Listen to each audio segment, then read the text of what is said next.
Sebagian dari kita mungkin udah familiar ya sama peribahasa mulutmu harimaumu. Lewat peribahasa ini kita sering banget diingetin buat berhati-hati dalam mengucap perkataan. Ya karena kata-kata punya dampak yang sebenarnya mungkin cukup kuat gitu. Entah itu buat diri sendiri maupun buat orang lain. Mulai dari bikin orang bisa termotivasi, sampai bikin orang jadi sakit hati. Makanya kita dari kecil mungkin sering diajarin buat gak asal ngomong ke orang lain. Tapi apakah hal itu berlaku buat orang lain aja? Gimana dengan kata-kata yang sering kita tujukan ke diri sendiri? Nah, di satu video sebelum tidur kali ini, gue bakal ngejelasin satu hal yang cukup menarik, tapi mungkin jarang dibahas.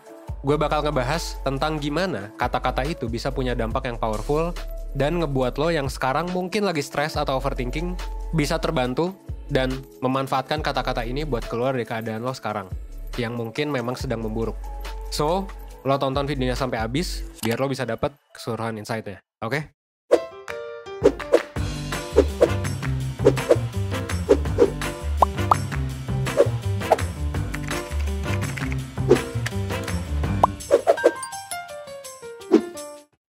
Oke, gue mulai dari teori dulu.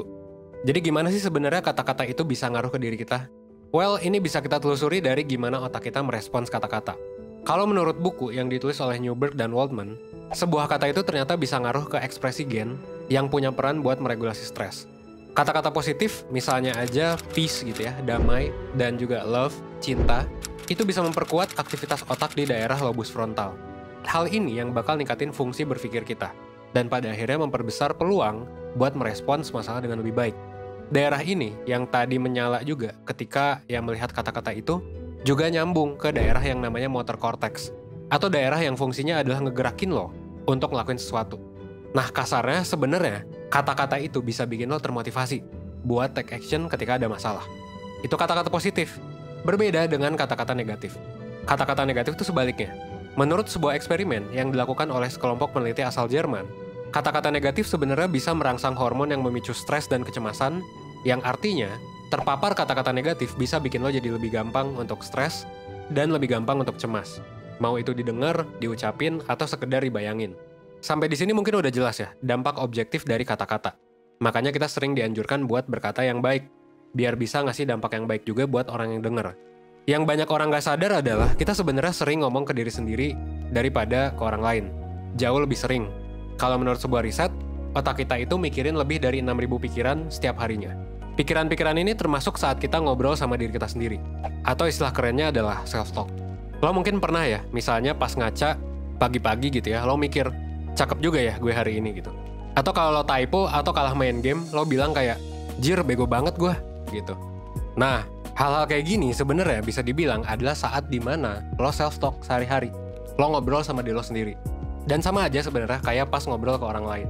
Kata-kata yang lo ucapin atau mungkin lo pikirin ketika lo self-talk juga bisa ngasih dampak yang sama buat otak lo.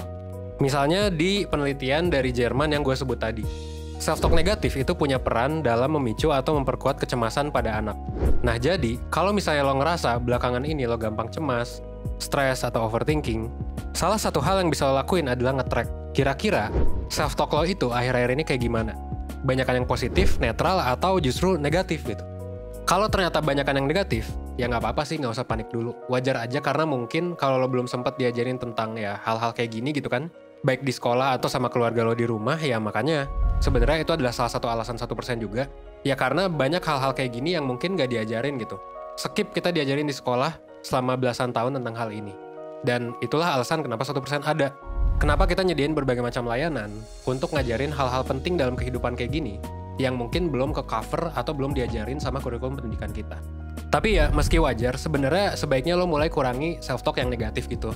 Kenapa? Karena itu tadi, mungkin kita lebih sering terpapar dari kata-kata dari diri sendiri yang jelek gitu, daripada dari orang lain gitu.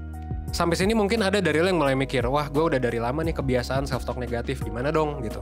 Nah sebenarnya santai aja, karena ya dalam neuroscience, meskipun sama ini otak lo dipenuhi dengan hal yang negatif, ada konsep yang namanya adalah neuroplasticity. Simpelnya ini adalah kemampuan otak lo untuk bisa berubah dan nerima input yang dia terima gitu. Jadi kalau misal otak lo punya pattern buat gampang cemas atau stres gara-gara sering self-talk negatif, ya sebenarnya lo tuh bisa gitu pelan-pelan berubah kalau lo bisa ngasih input yang lebih positif. Begitu juga sebaliknya gitu. Makanya sekarang gue bakal ngajak lo untuk manfaatin self-talk untuk mengatasi stres, cemas, sampai dengan overthinking. Sebenarnya banyak jenis self-talk positif, mulai dari afirmasi atau monolog. Tapi salah satu yang gue saranin adalah dengan gratitude. Kenapa? Karena dengan mengekspresikan gratitude atau rasa syukur, ini sebenarnya udah terbukti di berbagai penelitian, punya banyak manfaat buat kesehatan mental. Termasuk mengurangi pikiran negatif yang sering jadi akar stres dan overthinking. Rasa syukur ini biasanya dilakuin terhadap hal-hal yang beneran udah ada di sekeliling lo atau udah kejadian. Jadi ya sebenarnya lo nggak usah nyari-nyari lagi sih sebenarnya. Makanya gue pribadi, ini sebenarnya worksheet yang sering banget gue kasih, dan mungkin mentor-mentor 1% juga sering banget ngasih, adalah worksheet gratitude journal gitu, buat klien setelah sesi mentoring. Tapi memang gratitude ini sebaiknya lo nggak lakuin sekali doang, tapi lo lakuin berulang-ulang. Kenapa? Karena sesuatu yang diulang-ulang ya cenderung bakal lebih nempel di otak. Kayak yang pernah gue bahas di video sebelumnya tentang active recall. Riset sebelumnya juga nemuin sebenarnya kalau sebuah informasi itu sering diulang, itu bakal lebih gampang terinternalisasi. Bakal lebih gampang lo percaya, meskipun bahkan kalau misalnya informasi itu sebenarnya receh gitu, atau biasa aja. Jadi nggak apa-apa kalau misalnya lo mengekspresikan rasa syukur terhadap hal yang sama, kayak misalnya, alhamdulillah gue masih bisa minum, alhamdulillah gue masih bisa tidur gitu, tiap hari sebagai self-talk rutin lo. Mungkin efeknya nggak akan langsung kerasa sehari 2 hari. Tapi ya inget aja kan, ya that's why memang semua hal yang berubah ya, kalau kita mau perubahan ya perlu hal yang progresif dan konsisten. Gak apa-apa gitu, 1% aja setiap harinya. Jadi gitu ya, lo bisa coba dulu sih sebenarnya buat identifikasi kata-kata macam apa aja yang sering lo bilang ke diri lo sendiri, terutama yang negatif gitu ya, dan lo mulai stop gitu. Lalu lo mulai ganti, banyakin self-talk yang positif. Kenapa? Karena ujung-ujungnya diri lo juga yang bakal ngerasain manfaatnya. Khususnya buat lo yang memang ya ngerasa lo gampang cemas dan stres. Apalagi kalau memang misal nih setelah lo mentoring, lo lihat kan tes kepribadian, biasa kan ada tes kepribadiannya tuh. Kalau neuroticism lo tinggi, biasanya ya memang lo bakal lebih gampang stres sih dan cemas.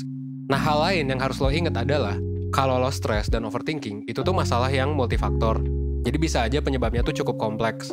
So, kalau lo mau tahu lebih lanjut, lebih banyak ya, tentang penyebab overthinking, stres, dan lain sebagainya, sampai dengan tips ngatasin stres dan overthinking, lo sebenarnya bisa lanjut nonton video-video lain dari 1% yang ngebahas hal ini. Dan kalau lo ngerasa lo udah ngelakuin banyak tipsnya, tapi ternyata lo masih ngerasa stres, cemas, dan overthinking, kalau saran dari gue sih, sebenarnya ya bisa jadi mungkin ada masalah lain nih yang lebih kompleks dan butuh buat lo curhatin, atau butuh buat lo uraikan dulu.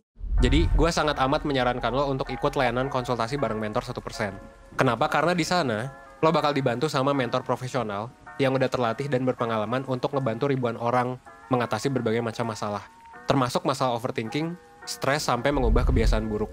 Lo bisa ceritain sih masalah lo sampai 75 menit tanpa takut dijudge atau khawatir soal kerahasiaannya. Dan lo juga bakal dibantu buat nemuin solusinya bareng-bareng. Dan yang paling penting juga menurut gue adalah psikotes sih.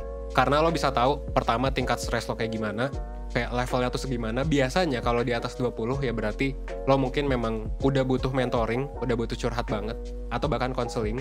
Sampai dengan tes lain juga, kayak misalnya tes kepribadian, kayak yang tadi udah gue bilang ya.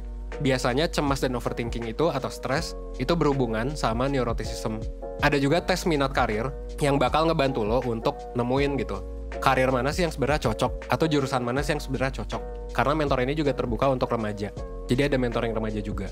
Dan ada worksheet juga yang bisa lo kerjain di akhir sesi yang bakal disesuaiin sama masalah lo. Yang tadi gue bilang sih, worksheet gratitude journal, atau mungkin worksheet meditasi nih, kayak yang lo lihat di layar sekarang. Nah kalau tertarik, lo bisa klik ya link di deskripsi atau baca-baca dulu aja di 1%.net untuk ngecek gitu sebenarnya ada apa aja sih di mentoring, atau ada apa aja sih layanan 1% itu. Dan spesial buat lo yang nonton sampai sini, lo bisa dapat potongan ya dengan masukin kode yang ada di layar, jadi lo bisa dapat diskon sebelum lo check out gitu. Jadi jangan lupa pakai diskonnya karena sayang banget kalau misalnya nggak dipakai karena ada diskonnya. Oke? Mungkin sekian dari gue. Akhir kata, semoga video ini bisa ngebantu lo belajar gitu ya, bahwa kata-kata itu punya dampak yang powerful dan bisa jadi bermanfaat juga selama lo gunakan dengan baik sih. Akhir kata, gue Evan dari 1%. Well, gue tunggu lo di layanan konsultasi bareng mentor di 1%. Oke? Thanks.